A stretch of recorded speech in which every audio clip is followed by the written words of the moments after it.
Good temper and moderation are the characteristic of parliamentary language. Hello and warm welcome viewers. I'm so excited to welcome you to another riveting edition of the Personality Program. And yes, of course, with me your favorite host, Miss Hadiju. You guys are watching us live here on Better Future Production. And today in our studio, we have a very prominent guest who is no other than Kexx Sanneh. Thanks so much for coming, Kexx, and welcome to the Personality Show for the first time. Thank you very much. It is a pleasure for having me. Viewers, Kexx Sanneh is a member of Pdis. Mr. Sanneh was born and raised in Nyamina in Sierra. Mr. Sanneh is a bachelor degree holder in political science. For the past 15 years, Mr. Sanneh has been directly involved into the political work of Pdis with a range of experience in political communication. Mr. Sanneh, I will now allow you to go deep into your biography before we move into the most significant part of the program. Thank you very much. It's a pleasure to be here. And thanks to the management and the staffs of Better Future Production for having me in the studio. I am Kexx Sanneh, born and brought up in Nyamina Katamina in Sierra and grown up in Nyamina Pinyae. These are two villages close to each other. Start my schooling at Sowe Primary School and then moved to Brikama Jamisa Primary School. Then I continued, that was in my grade 3, until I sat for my common entrance exam. Then I went to Mindaus Junior Secondary School in Farato, where I sit my grade 9 exam. Then eventually moved to Janjam CRR, that's Makati, Hermitage precisely, where I did my grade 10, grade 11 up to grade 12. Yeah. I then moved to, then I was not satisfied with my results in terms of maths. So maths was a bit difficult. It was difficult, so I said, no, I can't just go with this and I have to repeat. Then I went to Kaur. When I went to Kaur, I found out that actually, let me start at grade 11, to prepare myself better, because of the environment was new. So if I want to go to grade 12, it might have. Then I start from grade 11. Then I start for my WAS exam. Then move on to Combo here. Then I went to GTTI where I studied political science and I just a degree there. Then I decided I have to have more ideas in terms of politics before pursuing my political science career. Then I decided to join the People Democratic Organization for Independence and Socialism, Pdis. Then I was there, moved up to the rank of Communication and Information Bureau. And I was, last Congress, I was elected as the youth, in charge of the Youth Bureau in the Congress that was held. And so particular about Parliament, I was very interested about Parliament, and I decided deliberately to attach myself into the parliament to know what are the parliamentarians doing and what is the work of a parliament. So for the 10 years I have been following the parliament. There is no single session that I didn't attend in the parliament, just to familiar myself with the work of a parliamentarian until today I am vying in for the position as a National Assembly member. Okay, thank you so much, viewers. That was Kexx Sanneh. So, Mr. Sanneh, we will start by we know when it's come to the political arena of the Gambia, you are well experienced.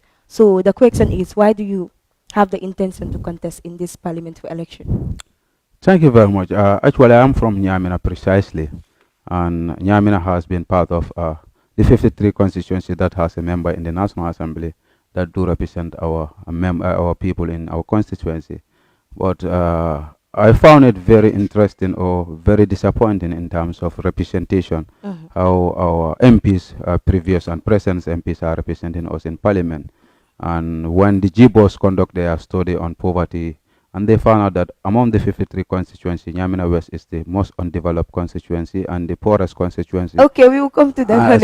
So that touched my heart, that, and I'm a native of Nyamina, and why this is happening because of misrepresentation, because Nyamina too is part of the constituency that are contributing their quota to the national budget. Of course. So this is what motivated me to say that I must go to the parliament to see that the Nyamina will take their share of the national cake, where all tax are gathered, that's the budget, and is discussed in the parliament table before the parliament. So you must have a parliamentarian who knows what Nyamina wants, and he will demand for it, and they will have their fair share of the cake. This is why I'm motivated to go to the parliament. That's why you want to go into parliament this year.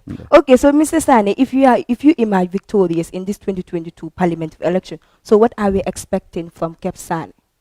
Yeah, first of all, number one, when you are elected as a National Assembly member, you have almost 4 functions that are key in terms of the work of a National Assembly. One is lawmaking organs. They are the lawmaking organs, and we make laws that are good for the country. And also we oversight over the government, that's the executive. We hold them accountable to the taxpayers. That's the oversight function of the National Assembly. And also, not that, but you have what we call an advocacy function that you advocate for your people in your constituency. Not only that, too, you also bring all these public enterprises and government institutions to come and present their activity reports and account financial statement before the National Assembly. Also, you represent the Gambia in terms of international organizations like the APC Parliament, the AU Parliament, and the Pan-African Parliament. So these are functions that are the role of a National Assembly member. And I will definitely be among the people who will make sure that we have good laws that will govern we the citizens, and they will speak the language of the people rather than having a law that will empower only the presidents or the executive, because that's the law that we have here. The 1997 constitution is very bad and need to be changed, and we attempt to do it and it fails. That's the draft constitution, what the CRRC constituted. It went to the parliament, and the vast majority, because of political interest, they refused to vote in a very democratic constitution, and it fails. And I will be among the National Assembly members, if elected, to make sure that the draft constitution come back to the parliament, so that we'll have a law that will speak the language of the people. Not only that, we will also make sure that we found out that the public enterprises and government institutions, in terms of so many alleged corruptions that are happening, we'll make sure that we have an institution that will hold government accountable and all public servants to make sure that the taxpayers' money come back to them in a form of a service. There are lots of corruption. So we will make sure that we have a very strong committee, that's the public finance committee, that will look at all these allegations and make sure that government pay dividend. Not only that, if you look at the public enterprise, if you go to section 167 of the constitution, it's very clear that public enterprise, their role is to create employment for the citizens of this country and also pay dividends to government. But if you go and find out that this is not what is happening, the present National Assembly, we are dealing with 2015, 2016 audited accounts of the public enterprise. That means that for the previous years, they have not been accounted. So where is the money going? Who is enjoying the money? It should come back to the taxpayer. So we will make sure that we have a robust National Assembly Public Enterprise Committee that will look at into these areas. Not only that, Nyamina too, have been part of the people that are contributing their tax, because each compound in Nyamina is paying tax, and the law says that the tax must come back to in a form of a service. But if you go to Nyamina for far too long, we have been misrepresented. It's the only constituency among the whole Gambia out of the 53 that doesn't even have a hospital. So at the end of the day, our people are struggling to have what we call access to health, and the law says that health must be accessible. Why is it not happening? Because you don't have. So I make sure that the people of Nyamina have a very well quality health facility from the national cake. But not only that, you look at Nyamina, there is no road, absolutely no road is in Nyamina West. Yeah, honey, because even like you claim, like when it's come to Nyamina West constituency, among all the 53 constituency in the Gambia, it's only Nyamina West that do not have a hospital, high school, and even the electorates of Nyamina West, they are still drinking from an open well. No, not even a single borehole is being constructed in Nyamina West. By the government. By the government. So can we say the Honorable Biram, yes, Sowe is not delivering up to expectation? Yeah, actually, if you go to Nyamina today, if you get the opportunity and go and seek the opinion of the electorate in Nyamina, Biram is not the most famous person in Nyamina West right now. Who? Biram. So is not the most famous person. And why? Because he have been their representative. Because we have been seeing like parliamentarians that are, immensely contributing towards the development of like their constituency. So, but why not Nyamina West?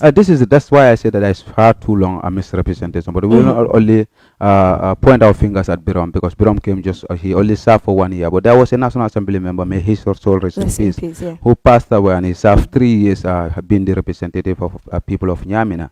And we could not see anything that we can say, okay, this is the effort of the National Assembly member who was sitting there. But not only that, it is funny that how I see things are going in Nyamina West, because in the National Assembly there is what we call constituency development allowance.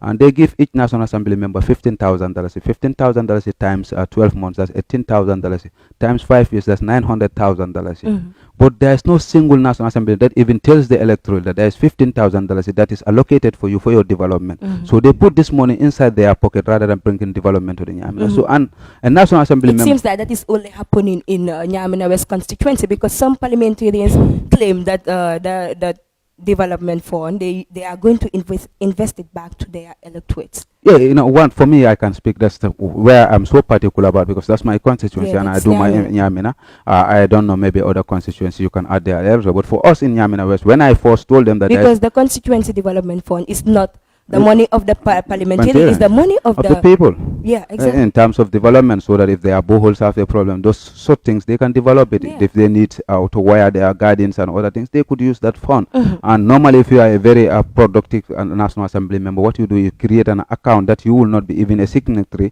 but you make sure that the villagers will choose a committee that will be, every month you make sure that the money is pumped there, and they will have at least an alarm or a receipt that will show that the $15,000 is in the account. But not only that, since you are a representative, you also should commit yourself, part of your salary, at least 10% should be contributed to the constituency, because those are the some people claim the constituency development fund is 11,000 and you said it's 15,000.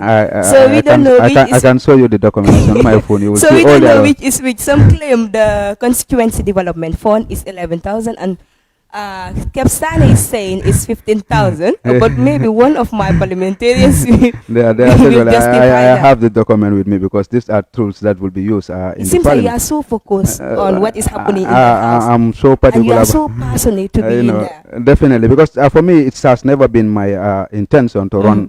These are all the allowances for the National Assembly members. If you look at number 8, column 8, you will find at the constituency development fund. You will find there 15,000, and if the total year is almost $6 million among all the 53 constituency, if it is divided, so the budget that is there is almost $6 million.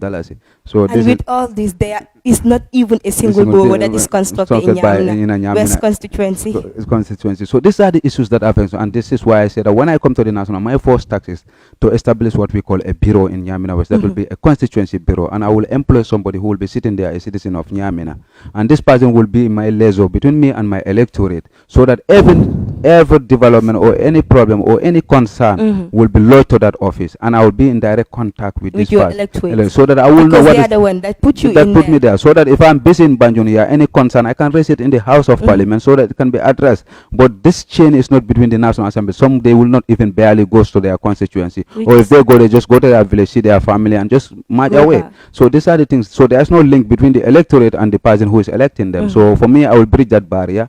Not only that, I will be and also like commit my 10% of my salary to the development fund, so that if you look at Nyamina presently, if you want to travel like you on the highway to the small villages that are some are 3 kilometers for, you see these women carrying their babies on their head, with this luggage on their head, and trying to walk for 4 or 5 kilometers because the road is too bad that motors cannot pry the road. But why can't you go to these Jakarta companies and talk to them? Let you have a agreement with them, and they will credit you the job, because I already attempted and I spoke to them. They said they are ready to do that. They give you 2, you put 1 at the Johnson, they pay you $25, and that money goes to that village development fund. So that's where you pay the operator who is running those things, and the other ones go. So before 5 years, 6 years, at least it's gonna generate something. Then if government comes with a tar road, then you know that you have a road already. But by then you can ease the burden of the people, and this is what is representing all about. This is what is lacking in the Gambia. And for me, my intention is to go and set an example. I want to only start there for 5 years, just to lay the foundation for them to understand this is how a national, because I know. But maybe some of the electorates, they don't know the role of a parliamentarian, which will be a bit difficult, especially when you look at Nyamina West as a constituency. Viewers, just to remind you guys, you're watching us live here on Better Future Production, and this is the Personality Show with your favorite host, Miss Hadiyo. Anyways, we have a surprise for Mr. Sanneh. Mr. Sanneh, yesterday when the flyer was released, and it was published in our page, somebody contacted me and he said he's ready to fund your campaign. Wow. Congratulations. Wow, awesome. Thank you very much. I appreciate this. You're welcome, Sanneh. So, Mr. Sanneh, are you confident that you will be able to take the seat from Honorable Biram J.S. Sowe? And it might be a bit difficult because NPP, they are endorsing Biram Shaw. Yeah, for me, actually, I believe it is for the electorate, and this is the opportunity that will be different from other National Assembly election, because already there's an agreement between the Inter-Party Committee and the UNDP that there will be what we call all debates amongst all the political parties to face their electorate and talk to them. And I'm quite sure that the people of Nyamina will now be interested not only to support an incumbent because of the person is a president, because they already have an incumbent sitting National Assembly member who failed to deliver to the people of their needs and aspiration. And based on that, I'm sure they will listen to people that will address their needs and aspiration. And so far, people actually, I'm here trying to work on my posters and my flyers. But people call me and they told me that automatically that you are the talk of the town here. And I only had small engagement with them, because I have community meetings or town hall meetings with them to tell them why I am ready to run for the seat of Nyamina. And since I start talking, people are telling me there is no single politician since 1965 who ever spoke about, the role of an electorate and what is the role of a National Assembly and what are the benefits that the National Assembly. So they say, but some parliamentarians are claiming it's not their work for them to construct a road to any constituency, but they can advocate for it. That's precisely that's so. What But Mr. But Sanneh, are they not taxpayers? And the law is saying that your tax must come back to you, and you are there to represent them. That's but why they say that's not their role, but they can advocate. And are you doing the advocacy? That's what they hold you accountable. Some of them said they are doing it, but some. Anyways, I would love. But to 400 kilometers of road was there, and it was approved by the parliament. So, Mr. Sanneh, when it's come to Nyamina, maybe the electorates of Nyamina West constituency, maybe the awareness is lacking. So, don't you think they will vote for any person that NPP is endorsing? Because maybe the awareness is lacking. Maybe they're like, most of them are they are not familiar with the political arena of the country. Now, if you look at the history of the Nyamina, this is the first time an incumbent is even winning in Nyamina West. All the time it happens to be an opposition dominant. It was a GDC seat before the demise of Demba and Sowe. And when Demba was demised because of their participation in Nyamina, because it's only the only by-election, and Nyamina was in need of development. So all these high-profile ministers were all in Nyamina, the Hamad Bas, the Sidin Jais, and you have all the Dusano. So they went there and they give them an empty promise that if you guys make sure that we have our first sitting National Assembly, because NPP has never had their own MP. If our first MP emerge from Nyamina West, you guys will enjoy every development that you demand for. So based on those promises, they decided to vote. But at the end of the day, immediately after Biram won, those people never put step their foot in Nyamina West. So people tend to understand these people were fooling me. That's mean they feel their campaign promises. They were just there to impress them. So that they can vote for this them. is why it will be very they will difficult. not even come back to the constituency Even to see. say thank you was not even a time, because they promised them that there will be a victory celebration. Viewers, and by a next thank week, you Honorable Biram J.S. Sowe will be here. Interesting. Because that will be so interesting, Honorable. Anyways, but again, President Adam Barrow said in this parliamentary election he will take majority of the seat. So why is President Adam Barrow so confident about it? But again, is your party Pdis so prepared about this? Thank you very much. Like what we said, if you are going for any combat, you expected to win. Yeah. And all of us will say that we will end up being the victory. So I'm sure Barrow, the 40 candidate that they put, he's so optimistic that they will win. But at the end of the day, for the electorate to decide. But what I can tell you President Barrow want to dominate the parliament. What I can tell you for sure that Nyamina West, they will not get that seat. I can tell you that for free. And I want to come back here again after the election. Of course, you will come back. Yeah, so for us to look at that, and you will look at the margins. If they don't take fourth, they will take fifth. But they are not even going to take fourth or But second. what about if the presidential election reflect on the parliamentary No, election? it will not. Because does that not mean you will be losing? No, we educate the people to understand that these are two different issues. Presidential elections are there, but this one is directly people who represent But you some in parliament. parliamentarians said, like, if a particular candidate is endorsed by NPP, that person is just working for 20% of the votes. The 30% is already secure. NPP has a problem even in Nyamina West in terms of even having their nomination forms to be filled, because the candidate that they put there is not the people's choice.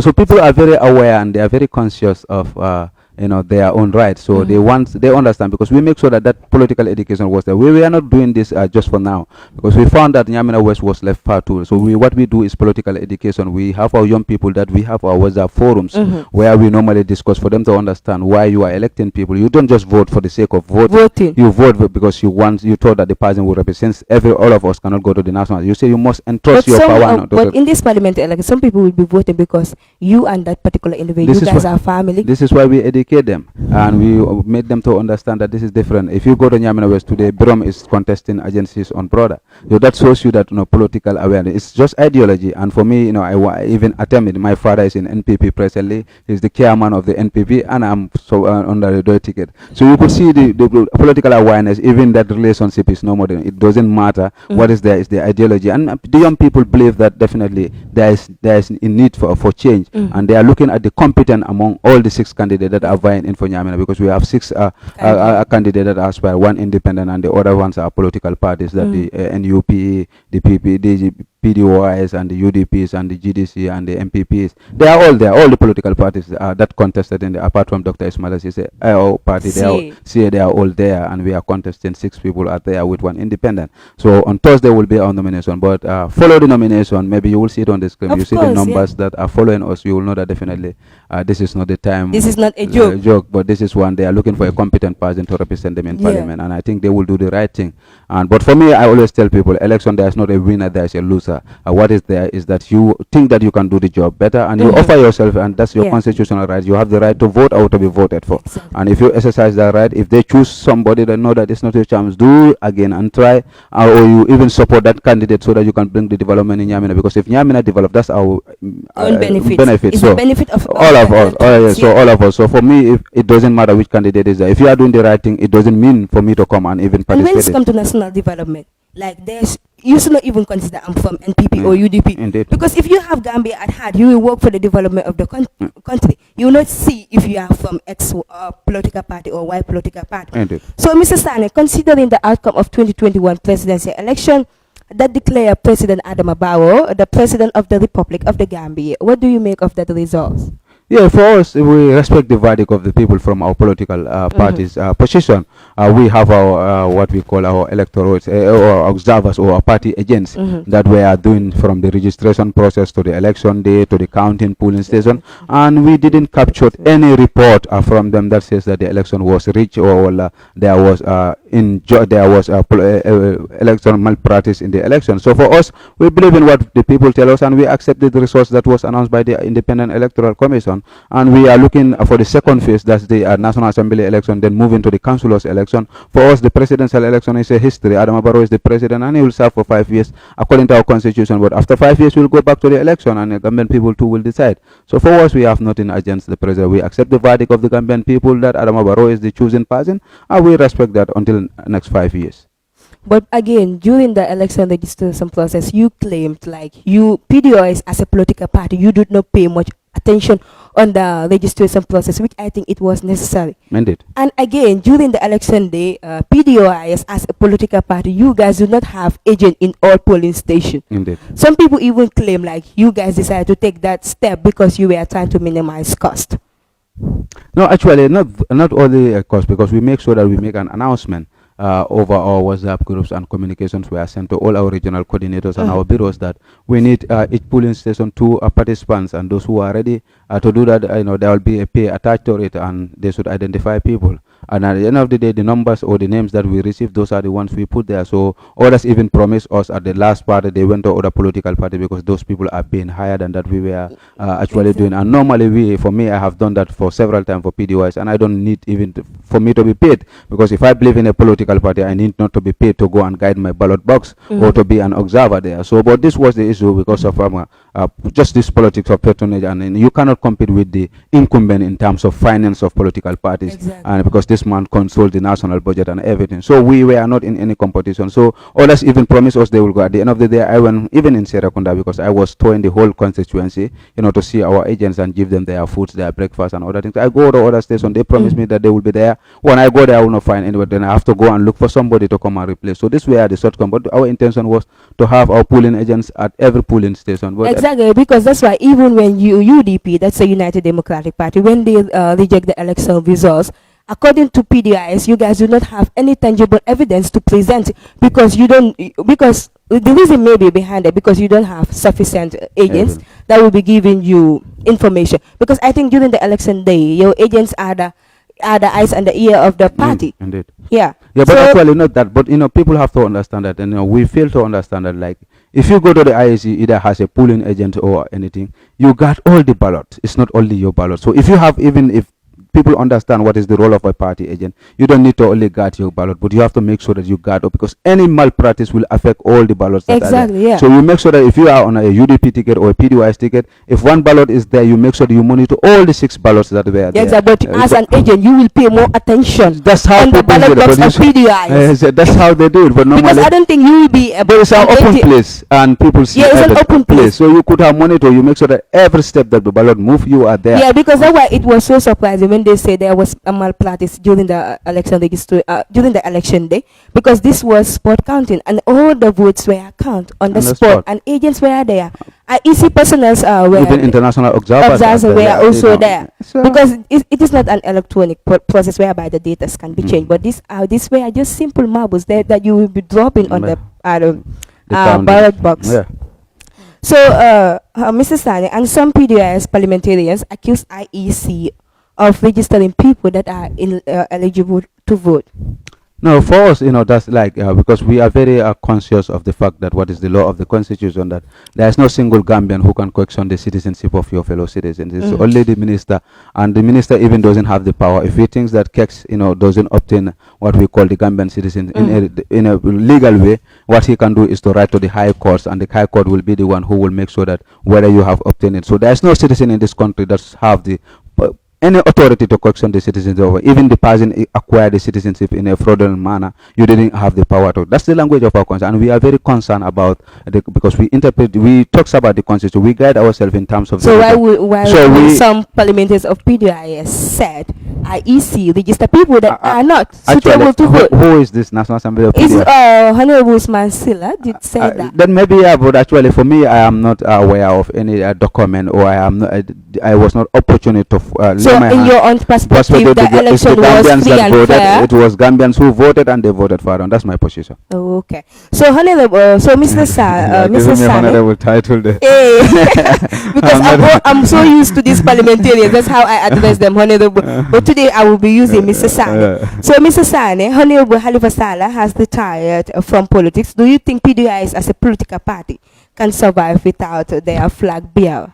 Yeah, it's interesting. People tend to see Halifa, Pdis as Halifa and Sidi Jata and Sam. Yeah. So rather than, looking at the young people that Pdis is nurturing, that are doing tremendously in the development of our country. If you go to so many sectors of this country, they are all Pdis products. Even had one who was a very good manager who have resigned very recently. We have even doctors, that are in our medical system that are Pdis product during the time of the party since 1986. So Pdis is more of an institution rather than just an individual. So this is why we have our schools, the Nyakois, we have our people development center, that's the people center, where we develop young people, aspirant candidate. Look at me here. I'm a product of Pdis, and I'm here vying for the seat of the National Assembly, and I can even run for the presidency in this country. I can be the flag bearer of Pdis. So you have the Suleiman Bouakar Bass, you have the Musa Sanes, you have the Musa Kamaras, you have the Haruna Baj.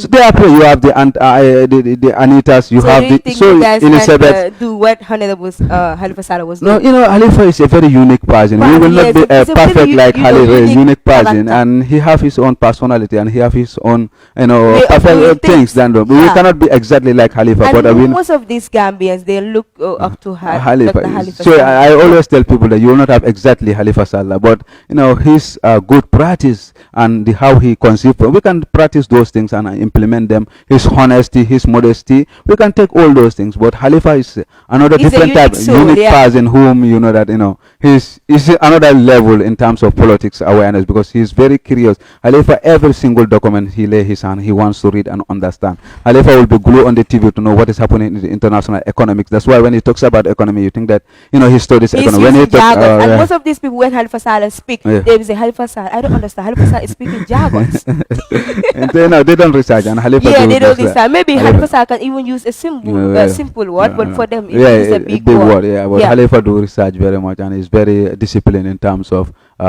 studying. Halifa have time for everything. If you say that 5 o'clock you come, 5 o'clock you come, this after that Halifa is either on the gym, doing his physical exercise. From the exercise, Halifa, if it is 9 o'clock, he's on the books. 10 o'clock he have to be on the bed. 6 o'clock he have to, the man organize himself, and you cannot change that timetable for him. And he's very unique, and he do research, and it was very unfortunate that Gambia did. Think it was important for Gambians to give Halifa Sallah the chance? Indeed, it was what I would say that this is the biggest failure failure, and the same thing like we did to Perinjai during the Jawara regime. Perinjai was one of a greater son of this country, but Gambians, every election he contested, and we failed to give him chance until he died, and people start celebrating the man. That's what we are good at. We celebrate our great people when they are not alive, but when they are there for us to give them the opportunity, we fail to do so. And Halifa Sallah could have laid the Gambia on a solid foundation that the international communities will respect us, the world will respect us, and our people will even come here to learn how we are managing the affairs of our country. And the citizens will be proud of to call themselves a citizen. But Gambia lose this opportunity, and most of the people think that they are denying Halifa. I told them whatever Halifa should have achieved in this world has already achieved that. So if there is any failure, it's Gambia who is losing, because Halifa could have taken us to the promised land. What I see, he didn't just completely retire to say that I will be in my house quiet, but he said he's going to the academia to teach our young people to love the country, love themselves, be writing books so that people will. So that's like building another generation, because going to the school, nurturing them knowledge is another area that he can contribute, and I'm sure that he will be a very good teacher in terms of teaching people to love country and love self, and be a patriotic citizen. And this is what is lacking in this country. But there is a rumor that is circulating in the social media that President Al-Babal wants Halifa Sallah to be the Speaker of the National Assembly. How factual is that? Yeah, actually, I even confronted him with this. I said I have been seeing two positions that are imagined from the social media, that you either will be the Speaker of the National Assembly or the Chairman of the Independent Electoral Commission. And I know that Barrow people wants to approach you. He said, where do you see it? I saw him the post. He said, it's imagine coming from, is it from the State House sources or just few individuals who are just seeking their opinion? I said, it's the opinion of the people. That's what they want. He said, okay, and he just laughed. But the last day at the Parliament, the Vice President was there, and she made it very clear that we are coming and we will knock at your door, and we know that you will be ready to serve your country. So we expected that the Barrow team will come, but it's left to Halifa whether he will accept or he will not. Halifa Sallah have to accept that position, to be honest with you. So, Mrs. Sanneh, so what is your agenda for this 2022 parliamentary election? Yeah, first of all, I already draft my agenda, and it's since I'm not, if the people of Congo here is not going to vote for me, so I keep it and not to give it to them, because at the end of the day, just read it. But where the vote matters, that's where I'm going to take it. And I'm leaving. Focus on Nyamina West constituency. And I'm leaving on Sunday precisely to go and launch my manifesto to the Nyamina people. That's why I said I must have Kexx before Kexx go. To tell them what package do I have for them and why they should vote for me. And definitely, precisely, I made it very clear to them. I believe in socialism, and I believe in what people have to share the state resources equally. And I told them that I will create what we call a development-oriented fund from the small little amount that the state is giving you, 15,000. I will not only stop at there, but I will also tap in the NGOs, the Holland Foundation, the Action Aids. They just need a very good parliamentary who can write a very good proposal, and that they see the realities on the ground and they are ready to help us. And Nyamina, for far too long, there is no single skill center in Nyamina. Our young people, this is why they all migrated from the Nyamina after their schooling, and the village is virtually empty. You only found the old women and the old men that are there. But if you have this skill center there, now people if you Mrs. Sanneh, if you claim all this is lacking in Nyamina West constituency, so can you please tell us what is Biram doing?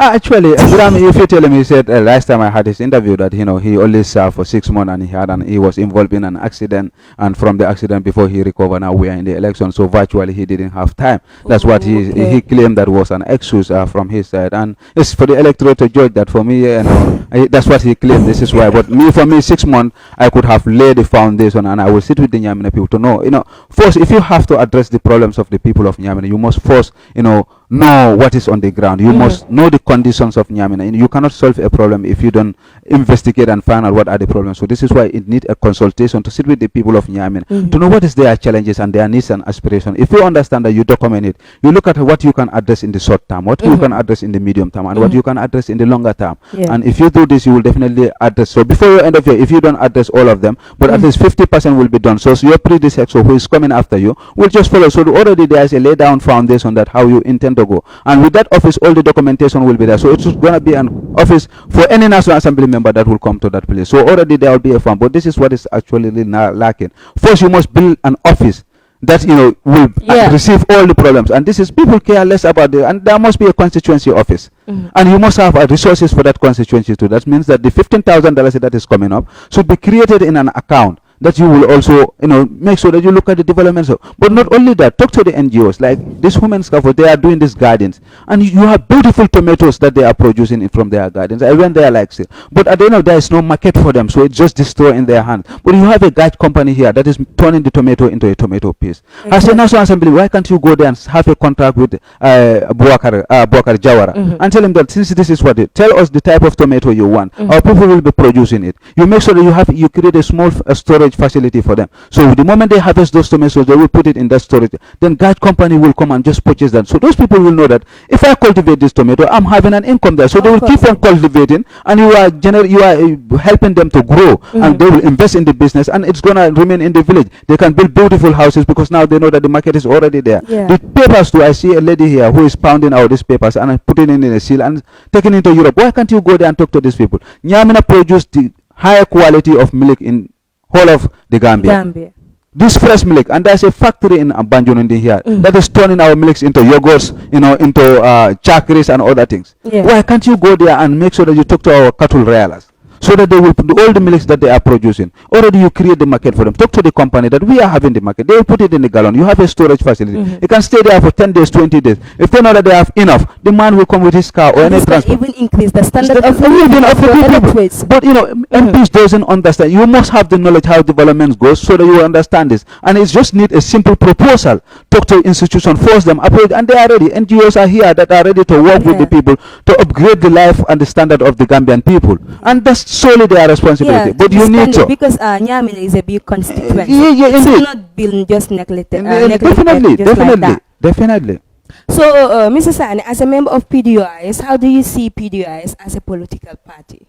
Pdis, people don't know the core. Like they examine or determine Pdis or the percentage Pdis under the in regards to the resource they have. You will see people labeling them 3% party, 5% party, 10%. And people claim they are the most knowledgeable party. At the end of the day, when there is election, they will not vote for them. They claim that they are knowledgeable. But Pdis, if you know they are knowledgeable and they are competent, what is stopping you from voting for them? That's an insult. That's what I told people. I said that what are you then looking for? In terms of leadership, if you say that these people have all the knowledge and all what it takes to be a leader, and you are not voting for them, then you are insulting your own intellectuality. You are, telling that you are not even, you don't know who should lead you. But that's not the problem. Pdis people do examine or determine Pdis among the vote, but Pdis has been a political party here that has been holding the steering of this country. They have been the guardians of this country from Jawara to Jammeh to Barrow now. We guide the government. Ask them, the government officials.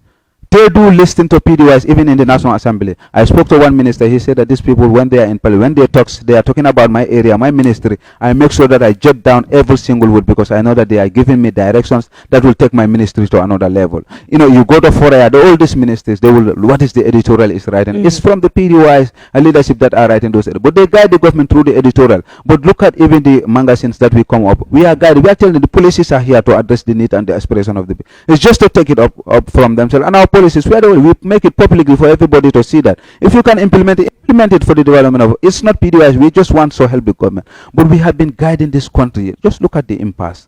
We use our maturity and level the country to the extent that were our words from other politicians that they have said frightened words that the Jammeh even started to say that now I'm not even going out. But we calm the situation. We talk to the security forces. We talk to the citizens and understand that deals with experience. One must have the experience to know that how do you control crowd management, how do you control crisis, how do you control these things. So Pdis has been the steering wheel of this country indirectly rather than they have been entrusted with the responsibility. And you look at the young people in this country. Every graduation ceremony, Pdis is not the only political, but either Syria will be the just speaker or Halifa Sallah will be the just speaker. Where is the other politics? Where is the other politics? So if you don't believe in it, you go to lecturers, there's a symposiums in the university, it's Halifa Sallah. Graduation ceremonies of students is Halifa Sallah or Syria Jara. So and all those graduates, they are they are the youth. And in the country, 65% of the population, they are the youth. So what is stopping those 65% of the youths to vote for Halifa Sallah? If they really want change, if they really want Gambia to develop as a nation. Now we have what we call intellectual dishonesty. That is what is delaying the development of this country. People will know the truth and know that this is the truth, and they will refuse to make sure that they vote for the right person. I look at some of these people that we are creating political parties. Imagine, Why are you creating political party? You have 6 or 7 political parties or 10 political parties. You could say that among all these people, there is no single person who aligns with your ideology, or you can join those parties and make sure that you put your ideas together to build. But the people are just looking for position. That's why they just create political parties. Just look at the end of the day, what did happen? They all decided that, okay, I'm not joining Barrow. How many independent that we are saying Barrow was not fit, and they decided that they create, but they end up joining Barrow before the election. So what way are you saying was not actually true? Protect their positions and all that things. You look at other political party has even moved. So it's more of this intellectual dishonesty. People are just interested in their personal interest. They care about the state, how the state is running. People care less. During the president election, Honorable Halifa Saleh said he will not join any forces with any political party in this presidency election. So don't you think that was a disadvantage to Pdis? Because I think if Pdis joined UDP and other political parties join UDP, you guys will have even stand a better chance, in order to defeat President Adama Barrow. No, actually, what we said was very clear. But you can see this president election, the way President Adama Barrow defeated all the candidates, it was so, Yeah, but what we said that so amazing. I understand, but what we said was very clear, that we said that we are not going to take part in any coalition that is just meant for a regime change, to remove a head of state and replace it another. We said that's that what Halifa Saleh said. If any coalition it's going to be a system change, and if you believe in that, we call on all parties that believe in the system change for us to come to the negotiation table and discuss about how we want to direct this country. So we are not against forming a coalition, but we said that the purpose must be to change the regime. Because what people said is that was not the reason. The reason is because Halifa Saleh wanted to lead, and Dabo also want to lead. All the head of different heterogeneous political party wants to lead when you guys are in alliance with all the different political parties. No, actually, for us, because Halifa Saleh will not want any other political party to lead him. No, that's what people do accuse him. But in the coalition 2016, Halifa was the champion of the formation of the coalition 2016. He could have imposed himself to the people and said that by force I must lead the NAD coalition. Ahmad Ba led it, and Halifa Saleh was the champion of it. So Halifa, it's not about that. Adama Barrow went and the convention and he won, and Halifa was among the candidate president that were told with Adama Barrow from Banjul to Koina, from Koina to Kombo here. He was with Adama Barrow telling people that vote for this man. So if he was just so greedy of power, in 2016 they form an alliance. Yeah. So why is that they separated? Yeah, actually, because what binds us together, that's what they betray. And for us, we believe in, rules and regulations. When we said we agree with this and we write a black and white and said this is how we run the transition, if you betray that, you are not to be trusted again. So for us, we said we take a backseat, let's go to the National Assembly and make sure that we direct the government in terms of programs and policies. And this is precisely what we did, until now we went for the presidential election and we didn't win again. Still now we'll continue to pursue. We are going to the National Assembly. We have almost 16 to 17 So how candidates. many candidates did Pdis put up? Well, we identified 42 constituency, but for now, those who emerge, for now, I see almost 16 to 17 candidates so far. But still now, selections are not finished because the Jokado is still doing it. Because selection is still going, and some people are even saying in certain constituency, the selection mode is not free and fair. Yeah. So I don't know if you are, no, for us, if Pdis is encountering such. No, for us, we only form an alliance with the Mama de Kurang and that of the APP, and we tell them that if you identify a place and you say that you think you can win there, we will support you. If also we have a place where we know that we have a stronghold there, and we will go there and they will support us, and that agreement has been going so far. There is no disagreement between us and them. And like the Nyamina West, I write through the regional coordinator that I want to run for the seat of Nyamina West, and this was discussed in our forum. Whoever is interested, and 2 people came come on board in order to conduct the primary election. So nobody came up, and at the end of the day they said it's only Kexx who was in Nyamina West, and the people leave me. So, luckily. Yeah, luckily I was. There was no push and pull, so automatically the central committee gave me the green light. Yeah, but in certain constituencies, even if there are 2 to 3 candidates that want to contest and one NPP or UDP to endorse him. If NPP decide to select the other candidate and the other one is not selected, they are ready to stand as an independent candidate in order to. Why not they join forces? Because if you say you have a particular a political party at heart, I think even after you have been defeated in the primary election, you can work together still, because you are going there to face the other candidates from different political parties. Indeed. Yeah. Yeah, actually, it shows that the people They just want the position. They just want the position. They care about the policy. Because for me, if I was in Pdis and I was not selected, I would have supported that individual and make sure that we work together to make sure that we maintain the Pdis in the Nyamina West. For me, it's about the party securing that seat, because there are principles and procedures that the party works on, and every member of the party understands the constitution of the party and the codes and the. But others are just seeking for position. They are just seeking for position at the end of the day. But let's see who wins this 2022 parliament election. Which candidate is going in that house? We will only have 53 members. I'm sorry. And we have almost more 200 candidates aspiring, and we need only 53. At the end of the day, we only have 53 seats in the assembly. So, okay, Mrs. Sanneh, so what message would you like to send to all the individuals out there that have the intention to contest in this parliamentary election? Yeah, actually, I will tell them that we are back again in a political campaign, but we should make sure that we guide ourselves to the codes and the conduct of each political party. I think all the political parties have a code of conduct. For the independent candidates that doesn't belong to a political party, let them be guided by the Election Act. Let them read it and know what is their right and what is their duty and during the election. And for the electorate, let them understand that Gambia is at a crossroad and is at a critical stage. And people stop having this mindset that you should have, if you want to empower the president, he must dominate the National Assembly. This is a fallacy. It's not true, because presently there was a National Assembly and the President Barrow has only one MP there, and but all the MPs that were expelled by the United Democrats, they are supporting President Adam Barrow, and now President Adam Barrow will not put any other candidate. President Adam will be endorsing them. Yeah, but I understand. But what I'm saying that it doesn't stop the development of this country, because I'm sure that any National Assembly member who is in the parliament, the law is very clear that the national interest must guide you, your consent must guide you. That's the principle in the National Assembly. So, Kexx, don't you think if we have more NPP candidates in the parliament, don't you think we will go back to dictatorship? No, it depends on the quality of the candidate, because for me, what is important is that the law is very clear. Because you are not yet an NPP candidate. You are an independent candidate in the parliament, but you always support President Adam. Talk less of now if you are voted in as NPP candidate. No, people don't understand the role of the National Assembly. It's just still now the ignorance that we are talking about. And if you said, people think that you insult them, but the law is very clear that if you go to the National, if you step your foot in the door of the National, that's where your party tax drops. Exactly. When you go into the National, you become the National Assembly member of the Gambia. So the interest of the Gambia should supersede every other interest. That you go there, if even it's come from the president, if you bring a bill or any agreement that is not in the interest of the Gambian people, you should go against that. If it's go for the interest of the Gambia, you should support that 100%. And if all National Assembly members are guided by the constitution and the interest of this country, it doesn't matter who is in the National Assembly.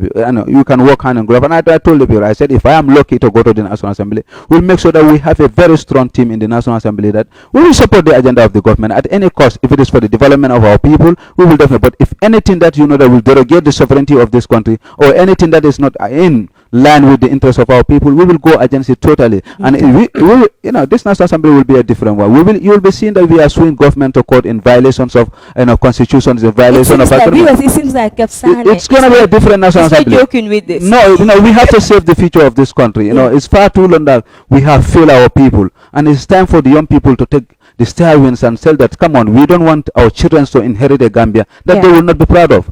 So this is why we are ready to put everything to make sure that we lay the solid foundation, because we could have a transition that will have all these institutions that can hold government, but we fail because of a party interest, personal interest. We do not have institutional reform, we don't have constitutional reform. Up to now, we are still with the 1997 constitution that we accuse was a bad constitution. We still have the same electoral law that we solo standing die for. Who are we?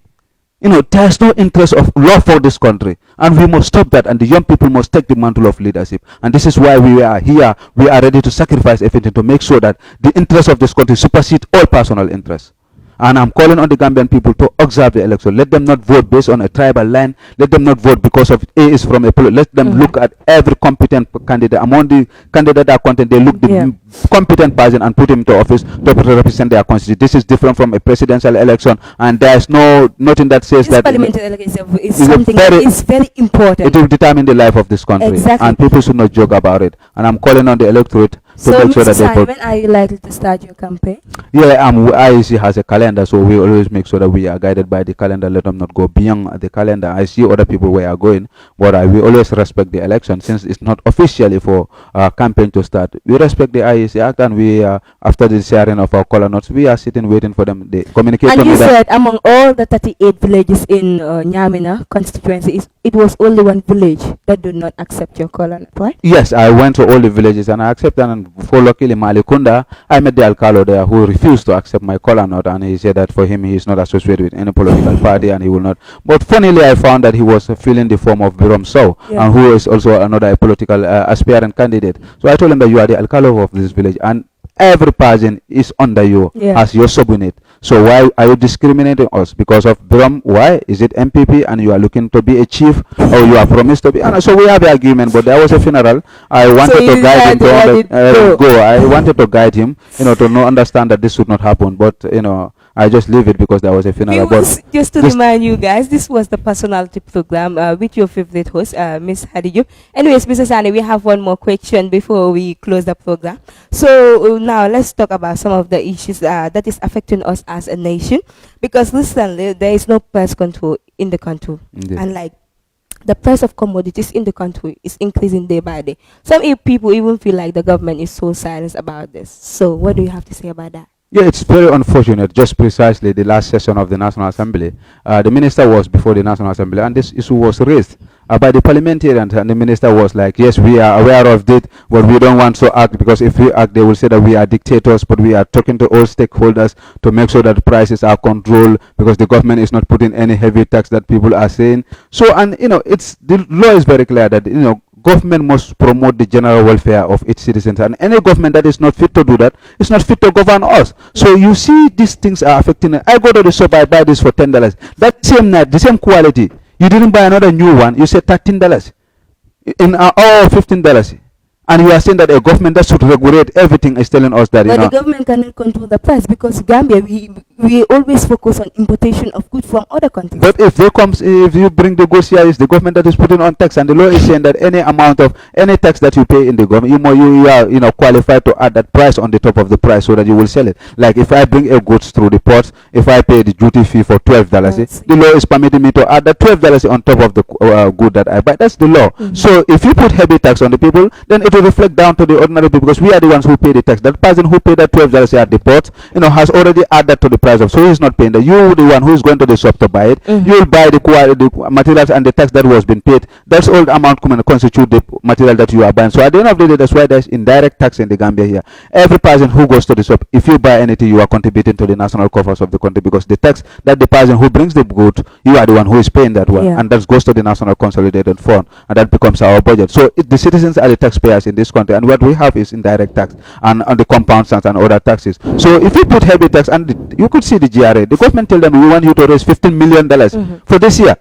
So where GRA doesn't have a money making machine, they only rely on the tax. This is why Gambia is losing at the ports. People are now putting their containers, they are dropping in the Dakar and using the land to come here, because the tax is heavy in very expensive. So these are the issues that are affecting us, and it's a tax-based economy. But can't we build up our economy? We can. Look at the fishing sector.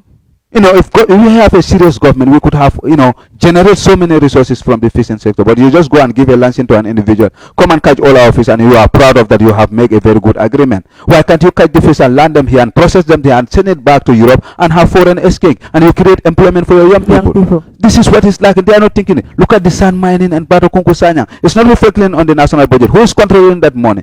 Under whose account? Who is monitoring those things? The government is not telling us. For us, when we come, every single bureau that is from the state, resources must be reflected on the national budget. For you to understand that this is what we generate from the mining sector, this is what is generated from the fishing sector, this is again generated from all the licenses that will happen. If you do that, we will address the needs and that. So we will not only be taxing our people, killing them, killing businesses. Banjul breweries has closed. Why it is good? Because he was overtaxed. Yeah. How many people were working in Banjul? And some even like certain companies nowadays, they even feel scared to do a lot of advertisement because if the government see like their videos been going viral, they'll be thinking like this particular CEO is making a lot of money, so they will increase that. Indeed. But look at how many people went and sit down when the Banjul breweries were. But now they go to Senegal, and now they are importing their goods here, and we are buying them. When you have the cocoa, they will have been creating the employment for you. They will be paying tax, and they will be paying what we call dividends to the government. But now all these things are not happening. How many people were laid off? You go to the Comium strike. Government could have bailed them out and say that, you don't close companies that are creating employment for the people. You could have negotiated with them because they are creating employment for your citizens. And the law is very clear. And in the Gambia, most of us, all of us from hand to mouth.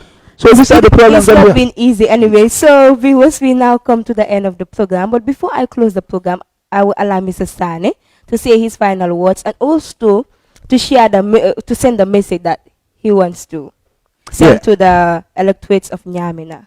Yeah, I say thank you very much once again. First, I will start with the management and the staffs of Better Future Production for having me on this platform. And I do follow your programs, and you are contributing your social responsibility. Media play a very key role in terms of the democratic process of this country. And we are saying thank you for coming with this initiative so that you will educate the voters to know. And we are very grateful.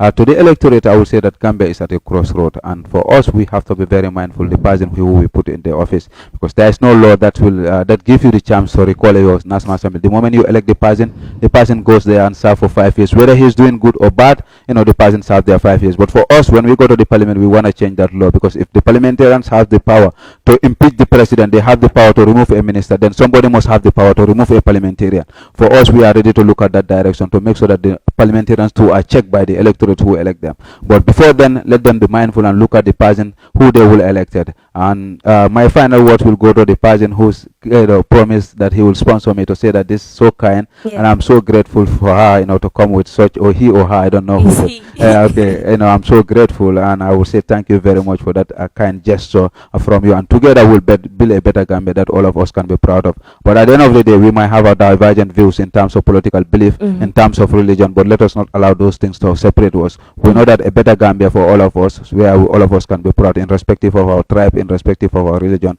Together we are one Gambia, one people, one nation. Thank you for having me. You're welcome, Kexx. Viewers, that was Kexx Sanneh of Pdis. Anyways, this is the only thing I have for you guys today on the Personality Show. I will be back next week with Mr. Davo from Biram North constituency. Yeah. So till then, I will be back. Till then, it is a bye from me, Miss Hadi.